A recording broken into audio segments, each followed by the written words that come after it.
النبي موسى عليه السلام كان أكو رجل من بني إسرائيل عاصي الله لمدة 40 عام، فمرت عليهم أيام انقطع عليهم المطر والخير، فالنبي موسى جمع بني إسرائيل كلهم حتى يصلون صلاة الاستسقاء.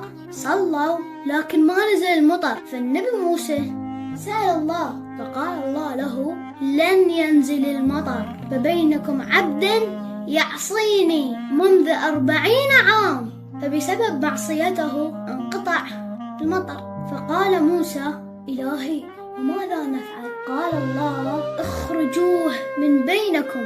فإن خرج نزل المطر. فدعا موسى قومه وصاح: أيها العبد العاصي الذي يبارز الله، اخرج من بين أظهرنا، فبك منعنا من المطر. بس هذا العبد ما استجاب وماكو أحد خرج.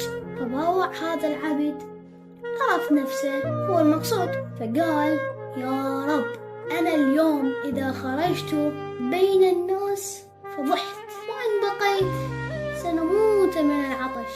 إلهي وسيدي، عصيتك 40 عام وأمهلتني، وقد أتيتك طائعا فأقبلني. وقبل لا يخلص كلامه مطرت السماء. فهنا قال موسى: يا رب، نزل المطر ولم يخرج أحد. فقال الله: نزل المطر لفرحتي بتوبة عبدي الذي عصاني 40 عام. فقال موسى: يا رب، دلني عليه لأفرح به. فقال الله له: يا موسى، يعصيني 40 عام وأستره، اليوم يتوب إليه أفضحه.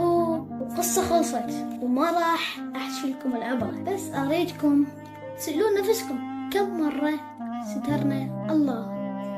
كم مرة سترنا الله؟